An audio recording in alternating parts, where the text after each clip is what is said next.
모두 자리에 일어나 주셔서 부활절 두 번째 주일 2부 예배를 드리도록 하겠습니다. 내가 죽지 않고 살아서 여호와께서 하시는 일을 선포하리로다. 여호와께서 나를 심히 경책하셨어도 죽음에는 넘기지 아니하셨도다. 내게 의의 문들을 열지어다. 내가 그리로 들어가서 여호와께 감사하리로다. 아멘.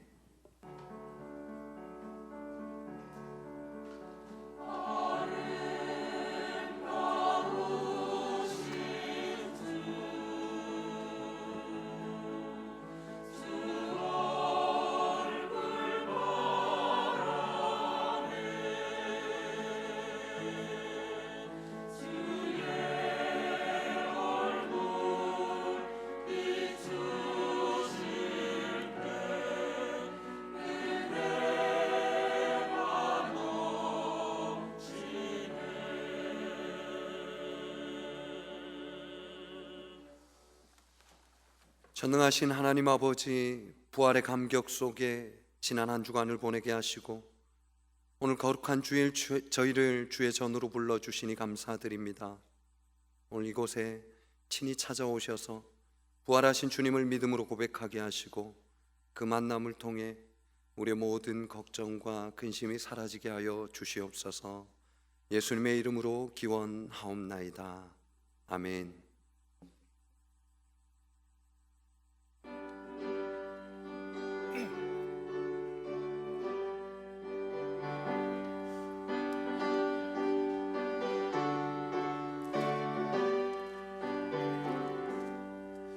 찬송하는 소리 있어 사람 기뻐하도다.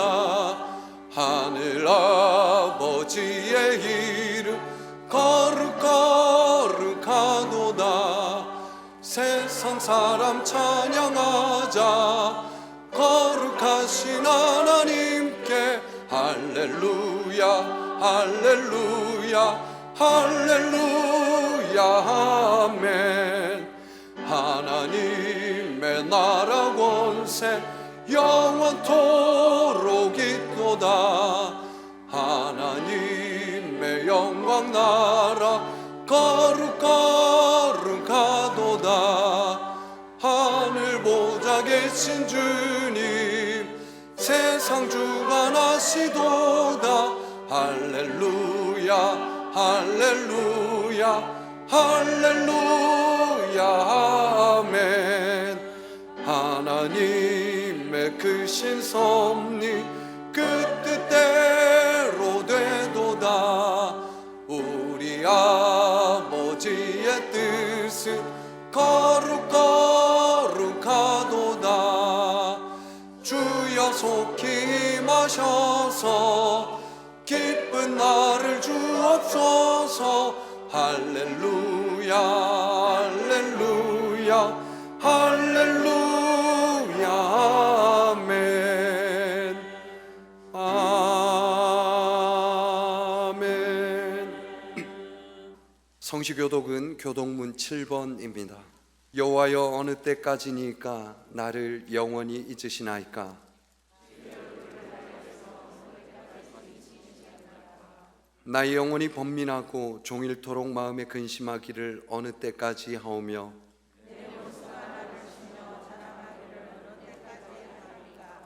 여호와 내 하나님이여 나를 생각하사 응답하시고 나의 눈을 밝히소서. 두렵건대 나의 원수가 이르기를 내가 그를 이겼다 할까 하오며 나는 오직 주의 사랑을 의지하여 싸우니 내가 여호와를 찬송하리니 이는 주께서 내게 은덕을 베푸심이로다. 아멘. 나는 전능하신 아버지 하나님 천지의 창조주를 믿습니다. 나는 그의 유일하신 아들 우리 주 예수 그리스도를 믿습니다.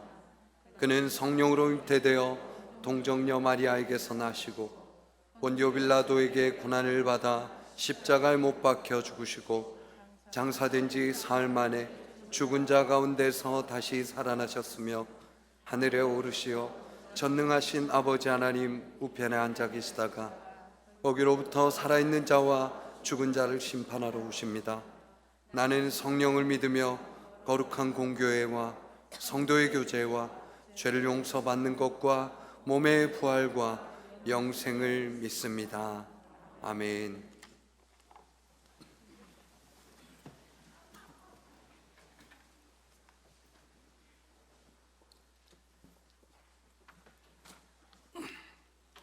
사랑하는 하나님, 우리 삶의 주인이 되셔서 한 주 동안에도 우리를 그냥 내버려 두지 않으시고 우리 삶의 방향이 되어주시고 빛이 되어주셔서 감사합니다. 우리가 깊은 곳에서 하나님께 불러 아뢰오니 우리의 간구를 들으시고 은혜를 내려 주옵소서. 우리가 누렸던 일상들이 너무나 당연한 것들이었고 그것이 우리 힘으로 만들고 쌓은 것이라 착각하며 살았던 것들이 얼마나 오만하고 하나님 앞에 악한 죄인 것을 이제야 깨닫습니다.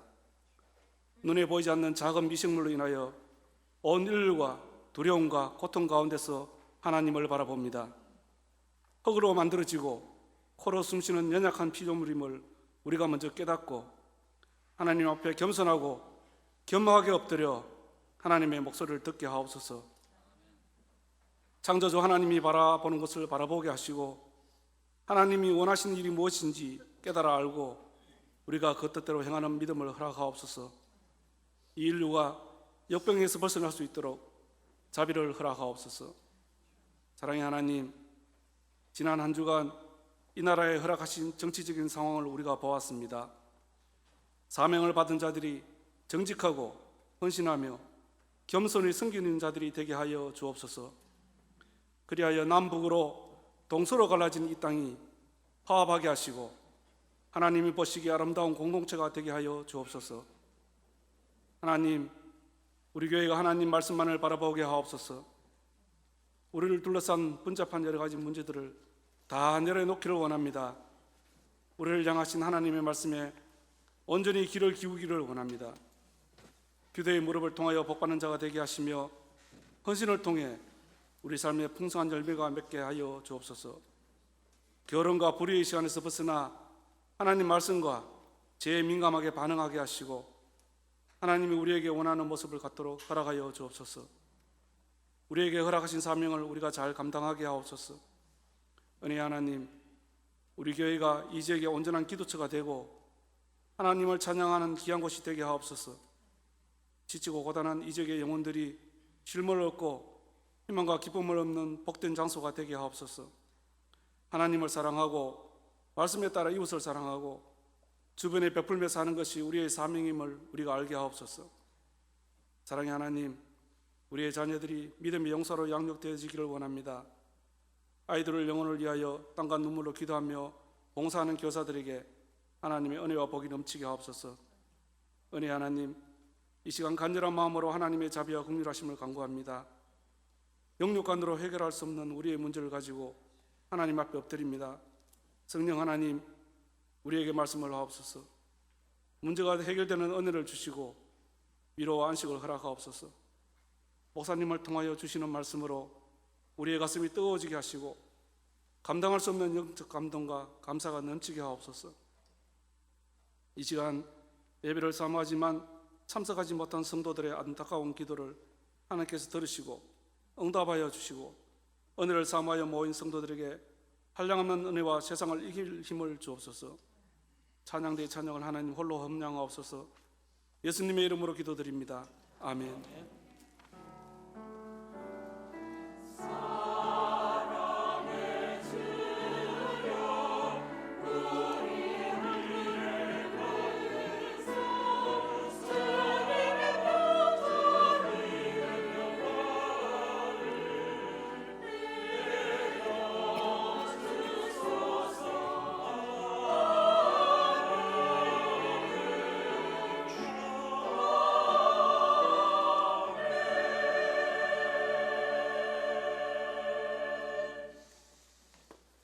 오늘 우리에게 주시는 하나님의 말씀은 신약 성경 빌립보서 3장 7절에서 14절까지의 말씀입니다.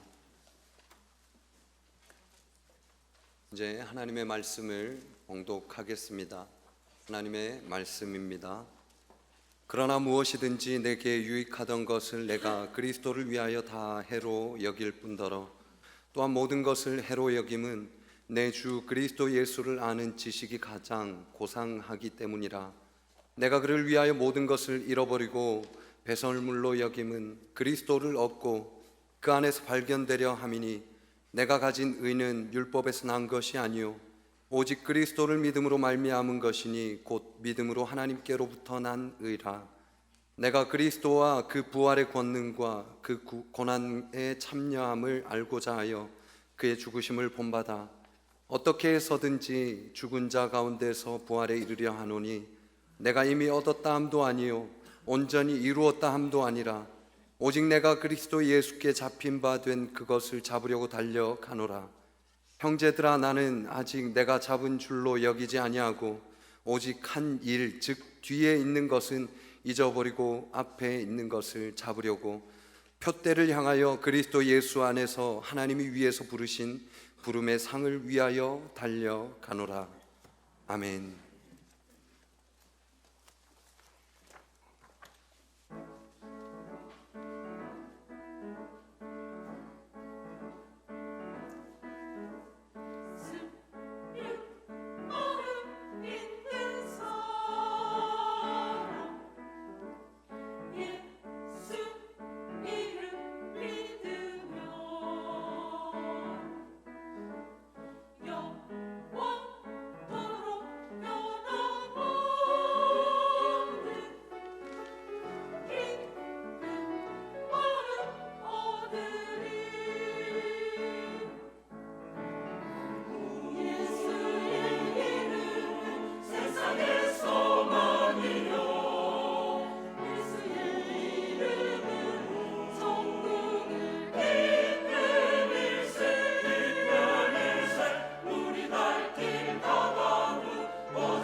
아멘.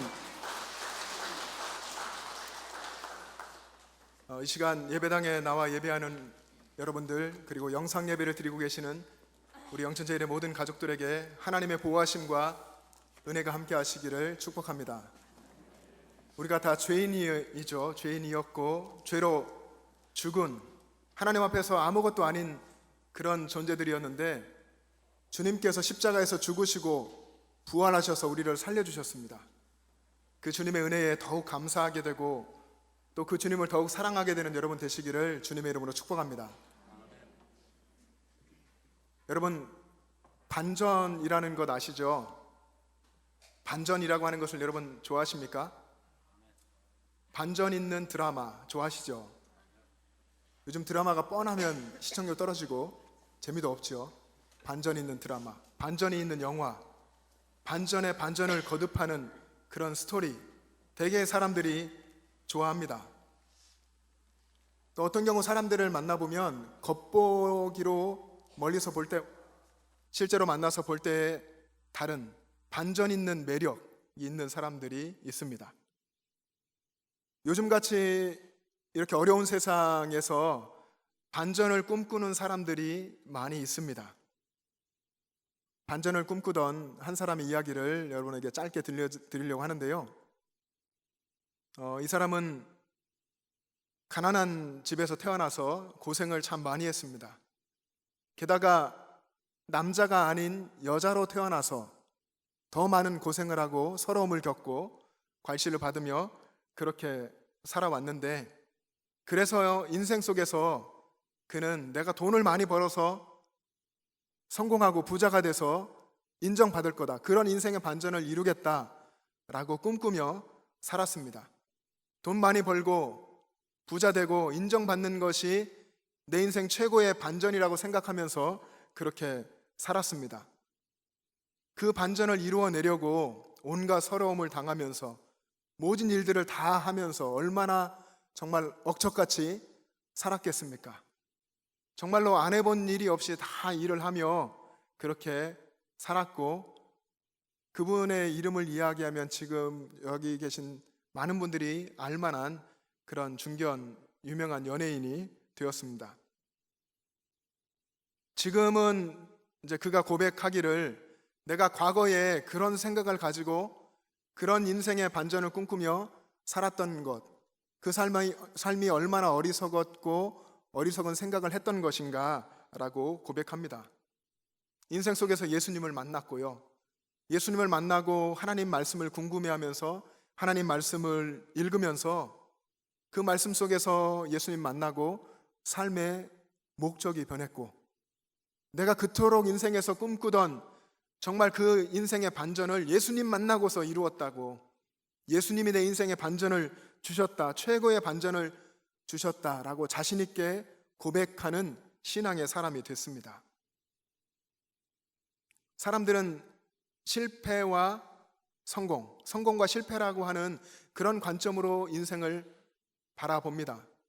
대개 그렇게 인생을 바라보면서 성공을 향해 가는 길에서 만나게 되는 시련, 그 시련에 부딪혀 주저앉게 되면 나는 실패했다, 안 되겠다, 절망하고 좌절을 합니다. 그러나 인생을 그렇게 보지 않고 인생을 성공과 과정의 도식으로 그렇게 이해하고 바라보는 사람에게는 실패가 없습니다. 아무리 힘들고 어려워도 그 모든 것이 성공을 향해서 가는 과정이 될 뿐입니다. 인생을 성공과 실패의 도식으로 바라보는 사람은 인생 속에서 조그만 어려움을 겪으면 그 속에서 불평하고 원망할 수가 있습니다. 그러나 인생의 모든 것이 내 최후의 목적지를 향한 과정이라고 생각하는 사람들은 어려움과 시련과 고난을 겪을지라도 그 속에서 멀리 바라보고 이 과정 속에서 성숙하고 성장해 나갈 수 있는 것입니다. 예수님 안에서 예수님 만나고 인생의 반전을 경험한 중견 연예인의 이야기를 했는데요, 그분은 자신의 인생의 목적에 대해서 예수님 만나고 새롭게 정의했습니다. 이렇게 이야기했습니다. 이 땅에 태어난 목적은 잘 먹고 잘 입고 풍요롭게 살다가 죽는 것이 아니다. 나의 존재의 목적은 바로 하나님의 영광이다. 그것은 하나님이 나를 지으신 목적과 같다 라고 이야기했습니다. 여러분, 이 목적을 발견하셨습니까? 여러분의 인생을 새롭게 하는, 하나님의 영광을 위해서 살아가고 하나님이 나를 창조하신 이유와 목적을 발견하고 살아가는 그 길을 걸어가고 계십니까? 여러분 성경을 읽어보면요, 하나님께서 반전의 드라마를 쓰신 그런 이야기가 참 많이 기록되어 있습니다. 여러분 누가 생각나십니까? 여러분 창세기 등장하는 아브라함을 한번 생각해 보십시오. 갈대아 우르라고 하는 당시 아주 큰 도시, 우상 숭배의 도시에 살았고 우상 장수의 아들이었습니다. 그에게 하나님께서 찾아오셔서 그를 부르셨고 고향 땅, 친척 아버지의 집을 떠나서 하나님이 보여주실 땅을 향해 가게 하셨습니다. 그리고 약속을 주셨죠. 후손의 아들의 약속을 주셨고 그 약속을 주시고 25년 동안 믿음으로 그 약속 붙들고 기다리게 하셨습니다. 그리고 마침내 약속을 주셔서 이루어 주셔서 이삭이라고 하는 아들을 주셨고 믿음의 조상이 되게 하셨습니다. 여러분 또 모세를 한번 생각해 보십시오. 모세는 정말 그 인생이 반전의 반전을 거듭하는 것 같습니다. 그가 태어나서 부모의 사랑을 받는 시간도 잠시였죠. 그가 이제 강에 버려지게 되고 그리고 애굽 궁으로 들어가게 돼서 왕자로서 살아가게 되죠. 왕자의 삶을 살다가 그는 광야로 들어가게 됩니다. 그곳에서 40년 동안 훈련을 받았고 40년 후에 하나님께서 그를 부르시고 이스라엘 백성의 지도자가 되게 하셔서 하나님의 뜻을 이루는 하나님의 일꾼으로 남은 삶을 살게 하셨습니다. 여러분 잘 아시는 동방의 의인이라고 하는 욥을 한번 생각해 보십시오. 하나님을 경외하고 하나님을 사랑하고 악을 떠난 그 모습이 그 누구와도 비교되지 않을 그 욥이라고 했는데 그에게 고난이 허락되고 고난이 찾아와서 그가 가지고 있는 모든 것을 순식간에 다 잃었죠. 아내도 떠나가고 자녀들도 죽고 그의 소유물, 종들 다 죽었습니다. 심지어 그의 정수리부터 발끝까지 종기가 나서 그는 고통 속에서 부르짖고 괴로워했습니다. 그러나 그 상황 속에서 욥은 하나님을 신뢰했죠. 끝까지 하나님을 신뢰하며 나갔을 때에 그의 삶에 하나님이 역사하셨습니다. 참된 반전을 주셔서 이전의 갑절의 복을 주시고 하나님을 찬양하며 영광 돌리는 삶을 살게 하셨습니다. 여러분 한번 질문해 보겠습니다. 여러분이 생각하시는 또 다른 성경 속의 반전의 인물, 가장 반전의 대표적인 인물이 누구십니까? 누구십니까 하니까 아마 기억이 나실 것 같은데 예수님이죠. 하나님이시고 하나님의 본체이신 그분께서 하늘 보좌를 버리시고 이 땅의 가장 낮은 자리, 베들레헴 말구유 그 냄새나는 곳에 가장 낮은 자리로 오셨고 그분이 십자가를 향해서 사셨습니다. 그리고 그 십자가에서 피를 흘리며 처참하게 돌아가셨습니다. 그러나 십자가로 끝나지 않았죠. 성경에 기록된 대로 3일 만에 다시 살아나셨습니다. 부활하셨습니다. 그래서 우리를 위한 구원을 완성하셨고 이 부활을 통해 부활하신 예수님이 제자들을 만나서 그들을 세상을 변화시켜가는 하나님의 일꾼으로 세상의 반전의 역사를 써가는 진정한 예수님의 제자로 만들어 주셨습니다. 우리가 지난 주일에 부활절 예배를 드렸습니다. 예배 드리고 나서 그 감격 너무나 감사했고 또 목회자가 또 늘 그렇듯이 이제 다음 주일 설교를 준비합니다. 설교를 준비하면서 하나님께서 내게 어떤 말씀을 주시고 어떤 마음을 주실까 생각하면서 제 머리에 계속해서 떠오르는 질문이 있었습니다. 그것은 예수님이 부활하신 후에 어떤 일을 하셨는가? 예수님께서 무슨 일을 하셨는가? 왜 그런 일을 하셨는가? 예수님은 부활하신 후에 무엇에 집중하신 것인가? 하는 그런 생각을 했습니다. 그런 생각을 이렇게 하다 보니까 깨닫게 된 것이 예수님께서 부활하시고 40일간 이 땅에 계시면서 세상을 바꾸어 가실 일을 하셨구나. 이 세상 나라, 죄와 사망의 권세가 주장하고 있는 이 세상 나라를 하나님 나라로 바꾸는 일, 그 일을 하려고 하셨구나. 그 일을 하기 위해서 사람을 세우셨구나. 제자들을 세우셨구나.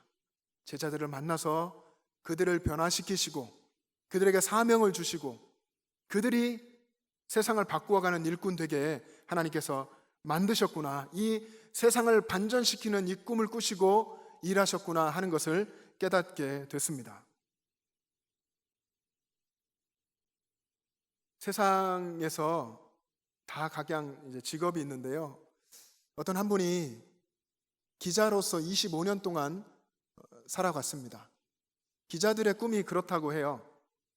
언론에서 정직함을 이야기하고, 요즘 우리 언론 플레이, 가짜 뉴스 여러 가지 좀 이야기를 하지만 진실만을 말하면서 세상을 변화시켜 보겠다 하는 그런 꿈을 가지고 온갖 애를 쓰면서 25년 동안 기자 생활을 했습니다. 그래서 세상으로부터 인정받는 언론인이 되었습니다. 그런데 25년의 이 힘든 기자 생활을 마치면서 해가면서 그때 얻은 결론이 세상은 바뀌지 않는다 하는 것이었습니다. 세상은 바뀌지 않는다. 25년여의 기자 생활을 마쳐갈 즈음에 정치권으로부터 입문도 제안을 받았습니다. 하지만 그것을 또 고사하죠. 왜냐하면 권력으로는 세상이 바뀌지 않는다라고 이분은 결론을 내렸기 때문에 그렇습니다. 세상은 권력으로 변할 수 없다. 세상이 바뀌는 길은 오직 복음밖에 없다. 오직 예수님밖에 없다라고 이분은 결론을 내렸던 것입니다. 그래서 신학을 공부하게 되고 목회자가 됐습니다. 지금은 서울 강남에서 특별한 교회를 세우고 특별한 목회를 하면서 나름 이제 원하셨는지는 모르겠지만 유명세를 타고는 있습니다. 이 교회가 세워질 때부터 특별한 모토를 세웠습니다. 우리 교회는 복음을 모르는 사람, 예수님을 모르는 사람을 위한 교회다라고 하는 분명한 모토를 가지고 시작을 했습니다. 그래서 신앙생활 잘하고 계시는 분들, 신앙생활을 하시고 계셨던 분들은 자기들의 교회로 가십시오 라고 이야기하고, 예수님을 모르는 분들, 복음을 모르는 분들만 오십시오 이렇게 선언하고 목회하고 계십니다. 목사님은 자신의 반전의 스토리를 이야기하면서 오직 복음으로, 오직 예수님으로만 세상이 변한다라고 하는 자신의 이 주장을 이야기하면서 목회 현장에 들어와 보니까 예수 믿는 사람들이 오히려 미성숙하더라 하는 것을 보았다고 이야기합니다.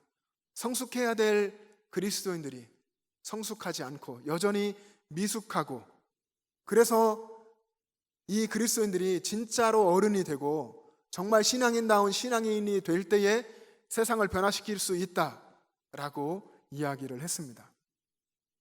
그리스도인다운 그리스도인, 세상을 바꿀 만한 정말 장성한 그리스도인이 되어야 한다라고 이야기를 했습니다. 오늘 본문을 쓴 바울도 그렇습니다. 예수님을 만나고 나서 세상에는 희망이 없다는 것을 깨달았습니다. 그래서 세상에서 그가 내세웠던 많은 것들, 그가 가진 여러 가지의 것들을 다 신앙생활을 하고 정말 사랑하는 예수님을 따라가는 길에 있어서 오히려 해로운 것이라고 여기고, 그리고 그것을 다 배설물로 여겼습니다.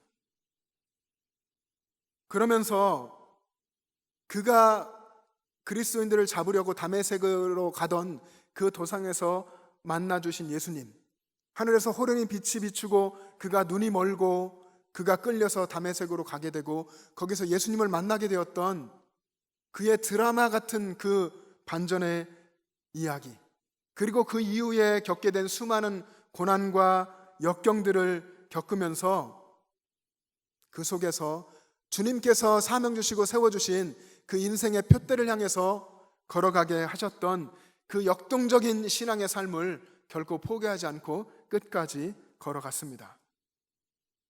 오늘 본문을 보면요, 여러분, 우리가 잘 알고 있는 바울, 위대한 신앙의 사람, 그의 인생을 주님께 모두 다 헌신한 이 바울이 여전히 궁금함을 가지고 있었다고 하는 것, 궁금증을 가지고 있었다고 하는 것을 우리가 알 수 있습니다. 그리고 그 궁금증이 있었기 때문에 이것 때문에 오히려 더 신앙의 길을 힘차게 달려가는 사람이 되었다 하는 것을 볼 수가 있습니다. 오늘 우리가 읽은 본문 10절부터 12절까지의 말씀을 한번 우리 같이 읽어보겠습니다.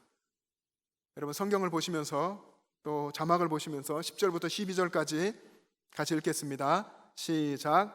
내가 그리스도와 그 부활의 권능과 그 고난의 참여함을 알고자 하여 그의 죽으심을 본받아 어떻게 해서든지 죽은 자 가운데서 부활에 이르려 하노니 내가 이미 얻었다 함도 아니요 온전히 이루었다 함도 아니라 오직 내가 그리스도 예수께 잡힌 바 된 그것을 잡으려고 달려가노라. 아멘.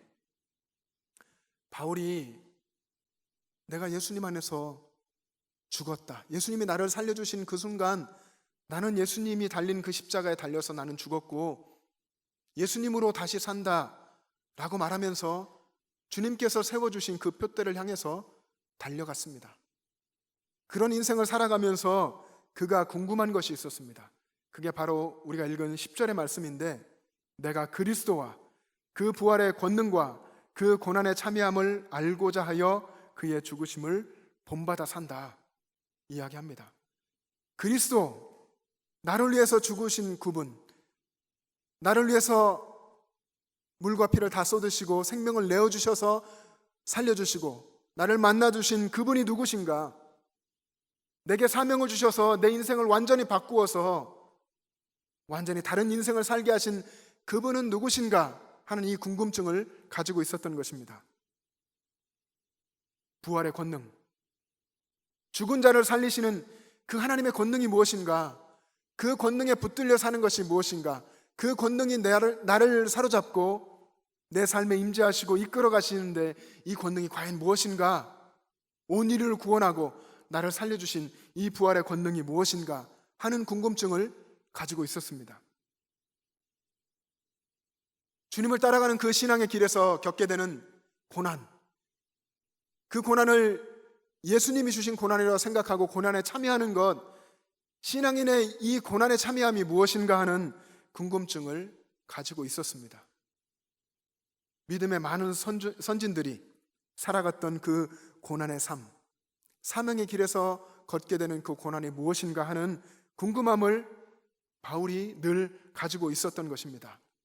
이것을 알고 싶어서 예수님의 죽으심을 본받아 살았다고 한 것이죠. 예수님의 죽으심을 본받아 살았다고 하는 것은 예수님이 죽으신 것처럼 나도 죽었다 하는 것입니다. 나의 옛사람이 죽었고 예수님이 다시 살아나신 것처럼 나도 예수님과 함께 살아서 예수님의 이름으로 산다, 예수님이 주신 생명으로 새롭게 산다 하는 것입니다. 그렇게 살아가면서 어떻게 해서든지 부활에 참여하고 싶다 하는 바울의 소망을 이야기하는 것입니다. 그것이 주님이 세워주신 저 앞에 있는 표대를 향해서 걸어가는 삶인 것입니다. 사랑하는 여러분, 여러분들도 바울처럼 주님을 만나셨고 주님 안에서 거듭난 삶을 살고 계신 줄로 믿습니다. 그렇다면 주님이 내게 주신 이 표대는 무엇인지를 고민하시고 그 표대를 향하여서 힘차게 달려가시기를 주님의 이름으로 축복합니다. 우리 교회에 야구부가 있습니다. 특별히 다른 교회에 없는 야구부가 있는데요, 많은 분들이 알고 계실 겁니다. 하지만 많은 분들이 또 모르셨을 거예요. 야구부의 개막 경기가 어제 있었습니다. 코로나로 많이 연기되어서 어제 이제 개막 경기를 하고 가서 기도하고 격려했는데요, 우리 야구부 부원들이 다 아마 전부일 것 같습니다. 40대 이상이시더라고요. 야구에 관심 있는 우리 청소년, 청년, 또 젊은 세대도 많이 참여해서 젊은 분들이 또 함께 이제 교회에서 뛰고 놀고 야구도 하고 축구도 하고 또 각자 가진 취미를 가지고 예수님 안에서 교제하고 또 서로 섬기고 그 안에서 또 신앙도 성장하고 전도도 하게 되고 이런 아름다운 교제의 장이 교회 안에 많이 마련되었으면 좋겠습니다. 제가 생각해 볼 때에 야구는 다른 경기들보다 방향이 굉장히 중요한 것 같습니다. 야구하면 제가 야구를 많이 안 해보고 잘 몰라서 그러는데 가장 먼저 떠오르는 것이 홈런입니다. 홈런 아시죠? 투수가 공을 던지고 타자가 타격을 해서 공을 잘 맞춰가지고 공이 멀리 날아가서 담장 밖으로, 장외로 날아가는 거, 그것이 홈런인데, 장외로 날아가긴 날아가는데 홈런이 아닌 것이 있습니다. 어떤 거죠? 네, 파울이죠.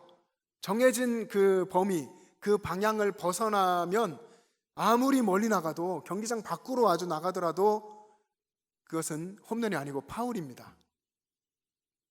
또 타자가 아무리 공을 잘 쳤어도 뛰어가야 되는 1루 쪽 방향으로 뛰지 않고 다른 방향으로 3루로 간다든지 엉뚱한 곳으로 가면 그 플레이를 계속할 수가 없게 되죠. 아마 아웃이 될 겁니다. 신앙생활도 그렇습니다. 방향이 굉장히 중요합니다. 바울이 이야기한 신앙생활의 방향, 우리가 달려가야 하고 그리스도인들이 달려가야 할 표대, 인생의 목적, 인생의 방향은 하나님의 영광이라고 했습니다. 고린도전서 10장 31절의 말씀에 보면 그런즉 너희가 먹든지 마시든지 무엇을 하든지 다 하나님의 영광을 위하여 하라. 모든 것이 하나님의 영광을 향하여 있어야 한다라고 이야기했습니다. 그러면 여러분, 내가 지금 살아가고 있는 이 삶, 어쩌면 스스로 볼 때에 이 정도면 잘하고 있다라고 안위하고 있는 이런 삶일지라도 점검해 보아야 할 것입니다. 정말 내 인생이 하나님의 영광을 향하여서 잘 가고 있는가? 나는 내 영광을 취하려 하지 않고 하나님의 영광을 위하여, 하나님께 영광 돌리기 위해서 살아가고 있는가 하는 것을 천천히 그리고 곰곰이 생각해 보아야 할 것입니다. 만약에 내가 하나님의 영광이 아닌 내 영광을 위해서 살아가고 있다고 한다면 빨리 그 방향부터 수정해야 할 것입니다. 그대로 달려간다면 어떤 일이 일어날지 모릅니다. 그리고 그렇게 달려가다가 어느 순간에는 내가 방향을 돌려야 할 것입니다. 아무리 여러분 빨리 달려가도요, 그리고 빨리 달려가서 남들보다 더 많은 업적을 이루어내도 그것이 하나님과 관계가 없고 하나님의 영광을 위한 것이 아니라고 한다면 우리는 빨리 그 방향을 돌이켜야 할 것입니다. 그래서 표대를 향하여서 우리가 달려가는 그 길이 항상 점검이 필요하고 항상 주의해야 하고 그리고 순탄하지만은 않은 길입니다. 거기에는 고난이 있고요, 역경이 있고 그리고 장애물이 펼쳐집니다.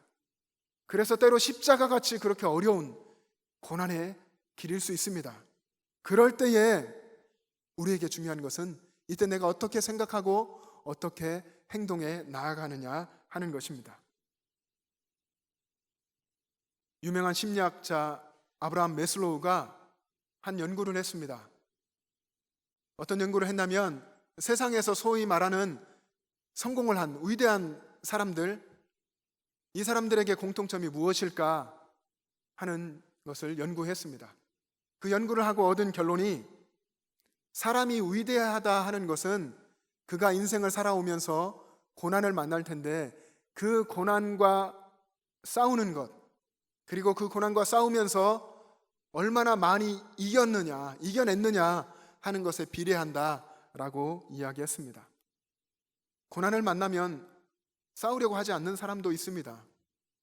그러나 그 고난에 맞서 싸우고 그 고난에 이기는 것, 그것이 진정한 성숙이고 성장이고 그런 고난과의 싸움 없이 위대해지는 일은 없다라고 하는 것입니다. 이것은 신앙과도 통하는 면이 있습니다. 우리가 겪게 되는 고난, 그 고난을 우리가 맞닥뜨렸을 때에 그 고난과 싸워 이겨나간다면 그 고난은 우리를 분명 그리스도인답게 만들어 갈 것입니다. 그리스도인이 고난과 마주하면서 정말 그리스도인다워지는 것입니다. 고난을 받으면서 우리는 연단을 받습니다. 고난 속에서 우리는 기도하죠. 주님, 이 고난이 무슨 의미입니까? 제가 이 속에서 무엇을 해야 합니까? 그렇게 하나님께 물으면서 또 고난 속에서 찬양합니다. 이 고난 속에서 하나님 역사하실 것을 기대하며 오히려 기뻐하고 즐거워하기도 합니다. 고난 속에서 하나님께 영광 돌리고 하나님의 뜻을 찾고 그 뜻을 찾으면서 성숙하고 성장해 갑니다. 그런 사람에게 고난은 마치 용광로와 같습니다. 뜨거운 용광로와 같습니다. 뜨거운 용광로 속에 그 속을 통과하면서 순금이 나오는 것처럼 뜨거운 용광로 같은 고난을 통과하면서 믿음의 사람들이 점점 순수한 신앙인이 되어가고 더 깊이 주님을 알아가고 주님을 더 사랑하게 되는 것입니다. 그래서 그를 통해서 하나님께서 더 강하게 역사하시고 세상을 바꾸어 갈 것입니다. 욥이 이것을 알았습니다. 욥기 23장 10절에 보면 그러나 내가 가는 길을 그가 아시나니 하나님께서 아시나니 그분이 나를 단련하신 후에는 나를 단련하시고 연단하신 후에는 내가 순금같이 나오리라. 하나님께서 여러분을 만지시고 연단하시고 단련하시고 훈련하실 때에 그 속에서 주님을 붙들고 있으시면 여러분은 순금 같은 신앙인으로 성숙하게 될 것입니다. 우리의 신앙생활의 방향이 바르게 되어져 있다면, 주님 주신 푯달을 향해서 바르게 되어 있다면 아마도 그 길에 고난을 만나게 될 것입니다. 하나님은 고난을 통해서 일하십니다. 여러분에게 그렇게 일하실 것입니다. 이유 없는 고난은 없습니다. 고난은 하나님께서 허락하신 것입니다. 허락하신 분도 하나님이시고 그 고난 속에서 일하시는 분도 하나님이십니다. 그리고 그 고난을 통해서 역사를 이루어 가시는 분도 하나님이신 줄로 믿습니다. 여러분에게 이 믿음이 있기를 간절히 바랍니다. 그렇다면 내가 아무리 힘든 고난을 만나도 아무리 오래 인내하게 하셔도 이것은 단지 과정일 뿐이라고 하는 것을 굳건하게 믿게 될 것입니다. 여러분, 어떻게 우리가 신앙의 경주를 잘 달려갈 수가 있겠습니까? 이 신앙의 경주를 어떻게 하면 끝까지 갈 수 있겠습니까? 우리가 앞을 바라보고 있는 것입니다. 주님께서 세워주신 그 신앙의 푯대를 주의 깊게 계속 바라보는 것입니다. 우리 인생이 하나님이 세워주신 푯대를 향하여서 늘 있는 것입니다. 그러면 그 길을 우리는 끝까지 꾸준히 달려갈 수 있습니다. 주님께서 내게 세워주신 푯대가 무엇인지 매일 궁금해하고 그것을 바라보고 달려갈 때에 우리는 하나님의 역사에 동참하게 될 것입니다. 사랑하는 여러분, 바울이 궁금증을 가지고 있었던 것처럼 여러분에게도 그 궁금증이 있기를 원합니다.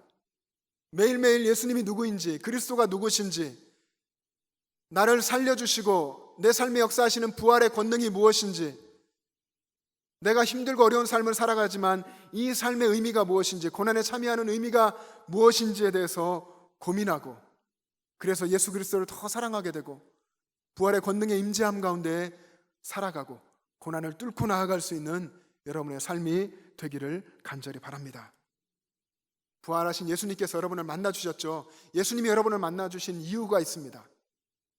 예수님께서 여러분을 만나주시고 살려주시고 여러분을 제자 되게 하시고 하나님의 일꾼 되게 하신 것은 여러분을 변화시켜 주셔서 변화된 여러분들이 가정으로 가고 삶의 터전으로 가고 세상으로 나아가서 하나님의 역사를 이루기 원하시는 것입니다. 세상에서 복음으로 역사하고 하나님의 일꾼을 통해서 일하시는 하나님의 역사에 순종하면서 여러분이 그렇게 쓰임받기를 원하시는 것입니다. 여러분, 그 인생의 신앙의 스토리, 여러분 세상 속에 반전을 이루고 변화를 이루어가는 그 신앙의 스토리를 주님께 순종하며 계속해서 써나가시기를 주님의 이름으로 축복합니다. 기도하겠습니다. 사랑의 주님, 주님의 크신 은혜를 감사합니다. 십자가에 달려 물과 피를 다 쏟으시고 생명을 내어주셔서 우리를 살려주신 주님, 우리가 예수님 안에서 거듭나서 새 생명으로 살아가며 주님 주신 사명 붙들고 푯대를 향하여서 날마다 걸어가게 하여 주시옵소서.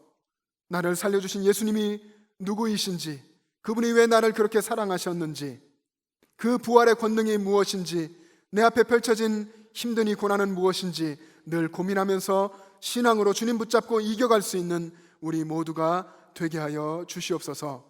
감사드리며 예수님의 이름으로 기도합니다. 아멘.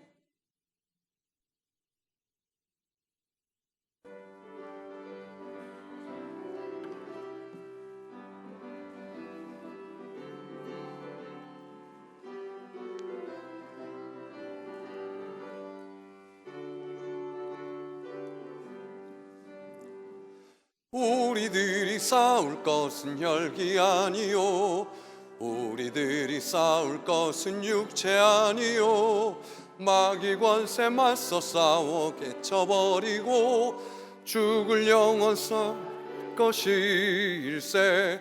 한마음으로 힘써 나가세, 한마음으로 힘써 싸우세. 악한 마귀 군사들과 힘써 싸워서 승전고를 울리기까지. 우리들이 입은 갑옷쇠가 아니요, 우리들이 가진 검은 강철 아니요, 하나님께 받아가진 평화의 복음 거룩하신 말씀이로다. 한마음으로 힘써 나가세, 한마음으로 힘써 싸우세. 악한 마귀 군사들과 힘써 싸워서 승전고를 울리기까지. 악한 마귀 죄 아무리 강할지라도 우리들의 대장 예수 앞서가시니 주저 말고 용감하게 힘써 싸우세. 최후 승리 얻을 때까지 한마음으로 힘써 나가세, 한마음으로 힘써 싸우세. 악한 마귀 군사들과 힘써 싸워서 승전고를 울리기까지. 죄악 중에 빠진 사람 죄를 뉘우쳐 십자가에 달린 예수 믿기만 하면 위태한 데 빠진 영혼 구원 얻어서 천국 백성 될 것임일세. 한마음으로 힘써 나가세, 한마음으로 힘써 싸우세. 악한 마귀 군사들과 힘써 싸워서 승전고를 울리기까지. 우리 삶 가운데 살아계신 주님의 크신 은혜를 감사합니다. 선한 목자가 어리석은 양을 인도하듯이 우리의 삶에 보이지 않는 성령으로 임재하셔서 걸음걸음 우리를 이끌어 주셨음을 믿고 고백하며 감사드립니다. 우리에게 있는 우리의 이 생명도, 우리의 살아가는 모든 날도, 우리가 가졌다고 하는 우리의 모든 소유도 하나님의 것임을 고백하면서 주일 헌금으로, 11조로, 감사 헌금으로, 선교 헌금으로, 각종의 예물로 주님 앞에 올려드립니다.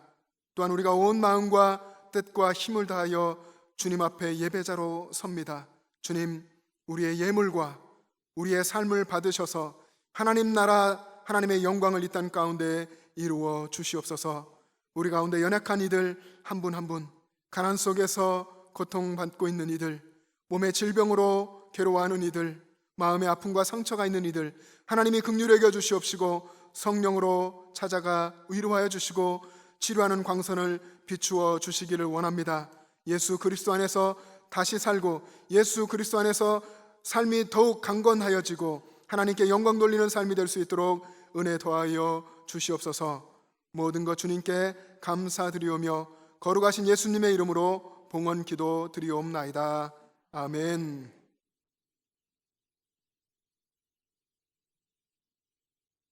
여러분, 코로나 상황 속에서 많은 부분들을 또 잘 지키시며 또 신앙생활 하시고 또 세상에서 삶도 잘 살아가 주셔서 감사합니다. 건강하게 이렇게 또 배워서 감사하고 더욱더 삶의 예배자로 하나님을 간절히 삶 속에서 매일매일 만나시고 예배하며 살아갈 수 있기를 바랍니다. 우리 교회 예배를 이 상황 속에서 이렇게 현장에서도 예배하고 유튜브를 통해서 실시간 예배도 드리고 있습니다. 여러분 유튜브로 예배해 주시고 또 혹은 그 시간을 놓쳤을지라도 영상을 검색하시면 있으니까 그렇게 삶 속에서 계속 예배해 주시길 바랍니다. 우리가 이 코로나 상황 맞으면서 가정 예배를 시작했는데요. 여러분 가정에서 예배 잘 드리고 계시죠?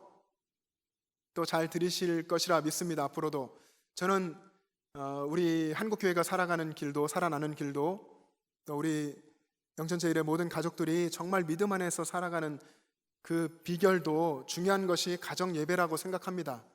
그래서 이 코로나 상황을 통해서 가정 예배를 많은 가정들이 드리고 있는데 이 일들이 계속되었으면 좋겠습니다. 가정에서 자녀들과 함께 모여서 손잡고 기도하고 모여서 같이 찬양하고 말씀을 이야기하고 어떤 형식이 없어도 그런 만남을 하루에 한 번이라도 가질 수 있는 그런 가정이 되었으면 좋겠습니다.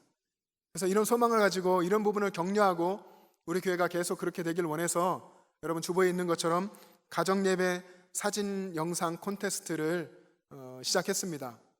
여러분 부끄러워하지 마시고 여러분이 예배드리고 있는 그런 모습들을 사진으로도 예쁘게 남기시고 영상으로도 찍어서 여기 있는 대로 허미옥 전사님께 문의하시고 보내주시면 여러분 그것이 서로서로에게 격려와 또 도전이 될 거라 생각합니다. 홈페이지에도 올리고 같이 보며 도전받고 또 우리가 5월 두 번째 주일이 어버이 주일인데 온 세대가 같이 함께 예배드리면서 믿음의 가정으로 뽑아서 또 시상도 하려고 합니다. 물론 더 큰 시상은 하나님께서 주시겠죠. 하지만 여러분 이 가정예배를 소중히 여기시며 이렇게 여기에 동참해 주시면 좋겠습니다. 오늘 부활절 두 번째 주일 예배에 처음 나오신 분이 있으시면 주님의 이름으로 환영합니다. 예배 마치시고 1층의 목양실로 오시면 만나서 함께 기도하고 이야기하는 시간을 갖겠습니다. 금요 성령 집회는 이 코로나 상황이 좀 안정이 되고 그리고 논의해서 여러분 공지하고 다시 시작하도록 하겠습니다. 찬양단 명칭이 변경되었는데요. 프로스쿠네오라고 금요 기도의 찬양단 이름이 코람데오 찬양단으로 바뀌었습니다. 그리고 찬양 단원을 새롭게 임명합니다. 조이 찬양단의 김인혜, 헤세드 찬양단의 추하영, 코람데오 찬양단의 곽하민, 김경록, 김유진, 서지원, 서혜원, 송현진 이렇게 찬양단원 임명합니다. 열심으로 또 봉사해 주시고 하나님께서 크신 은혜 더해 주시길 원합니다. 오늘 예배를 마치고 당회실에서 임시 당회가 있습니다. 그리고 예배 후에 친교실에서 교회학교 교역자, 부장, 부감님 모여서 교육위원회 회의로 모이겠습니다. 장례가 있었습니다. 고 홍분희 집사님, 김영춘 권사님 모친께서 하나님의 부르심을 받았는데요. 주중에 장례를 마쳤고 지금 우리 본당에 예배 공간이 이렇게 떨어져 우리 안전하게 앉다 보니까 비전홀에서도 예배를 지금 드리고 있습니다. 김영춘 권사님 유가족 비전홀에 와서 예배를 드리고 계십니다. 하나님의 은혜와 위로하심이 함께 하시기를 소원합니다. 잠시 함께 기도하겠습니다.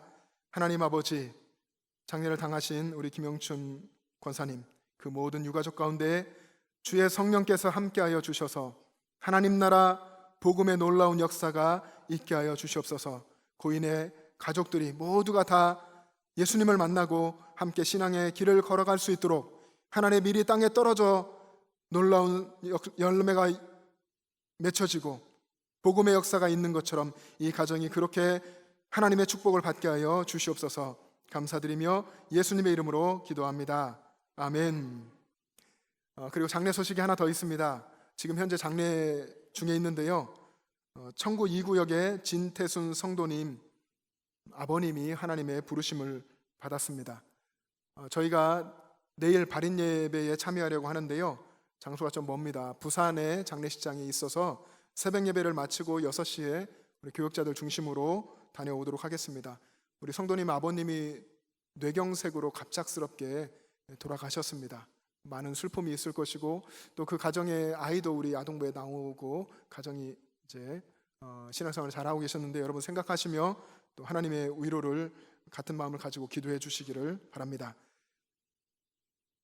그동안 이제 코로나 상황 오기 전에 새신자 교육을 잘 마치시고 등록하셨고 오늘 이렇게 소개하는 날을 기다렸는데요. 저도 기다리고 아마 그러셨는데 우리 강일용 성도님, 김정희 성도님, 그리고 강혜미, 혜림, 동민 이렇게 가족이 등록하셨어요. 한번 앞으로 나와 주시겠습니까?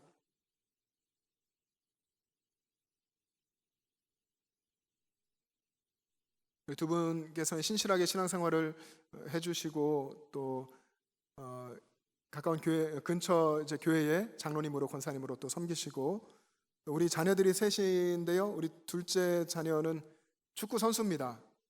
여러분 기도해 주시고요. 막내는 이제 고등학생이고 또 청년이고 위에 그러한데 여러분 기도해 주시고 축구 선수 특히 부상당하지 않고 잘할 수 있도록 우리 이영표 같은 정말 신앙으로 또 하나님을 증거하는 그런 선수가 될 수 있도록 기도해 주시기를 바랍니다. 예, 찬양 같이 하겠습니다.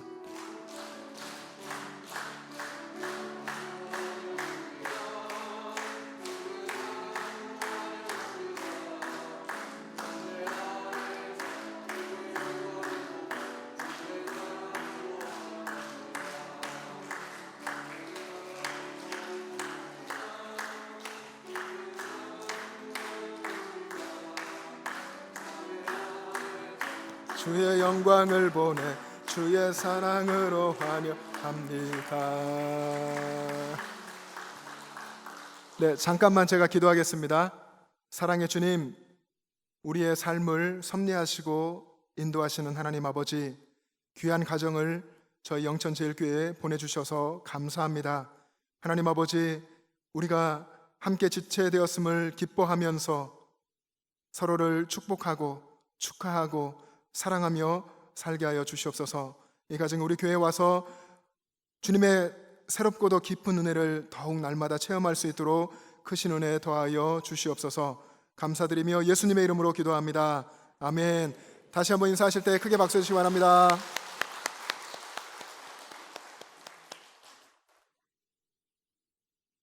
네, 이렇게 새 가족이 등록하시잖아요. 그러면 우리가 이제 교회가 하나의 몸이잖아요. 가족이잖아요. 우리가 예수님 안에서 거듭난 우리 가족들 아닙니까? 하나의 가족이잖아요. 그래서 어떤 의미에서는 집에 이제 새 생명이 태어난 거하고 똑같다고 생각해도 될 것 같습니다. 그 기쁜 마음만은요. 그래서 생명이 태어나면 너무너무 기뻐하잖아요. 너무 사랑해주고 막 이렇게 하잖아요. 우리 교회 앞으로 어떤 분이 오셔도 정말 오늘 이렇게 선물을 준비하고 막 드린 것처럼 정말 내 것 아끼지 않고 우리 구역장 또 자치기관장 또 전도하신 분 바나바가 되신 분 이런 분들은 이때에 최대한 정말 축하해 주시고 여러분 아까워하지 마시고 하나님께 상을 쌓는다 생각하시고 선물도 이렇게 준비해서 성심껏 마음을 전달하시고 그렇게 해주셨으면 좋겠습니다. 이런 거 하나하나에서부터 우리 교회가 더 정말 따뜻하고 더 사랑이 넘치는 그렇게 서로를 그렇게 보면서 위로하고 또 기뻐하고 그런 모습으로 변화되어가는 우리 교회가 될 수 있기를 간절히 바랍니다. 한 주간도 여러분 주님 안에서 주님과 동행하시며 승리하시기를 바랍니다. 다 같이 일어나셔서 파송 찬송 함께 하시겠습니다.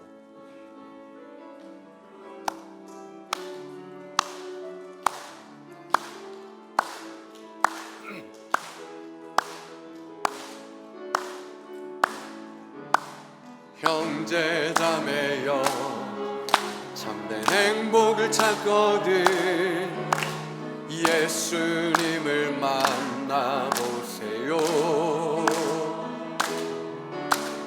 그분으로 인하여 참 평안을 얻으며 나와 같이 고백할 거요. 난 예수가 좋다오. 난 예수가 좋다오. 주를 사랑한다던 베드로 고백처럼 난 예수를 사랑한다오.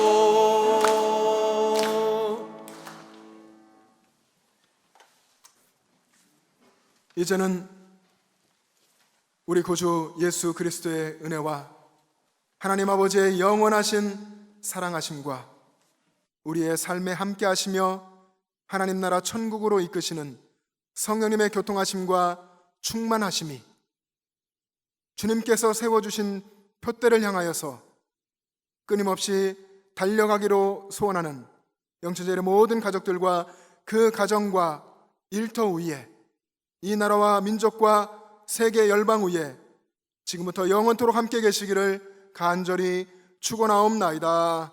아멘.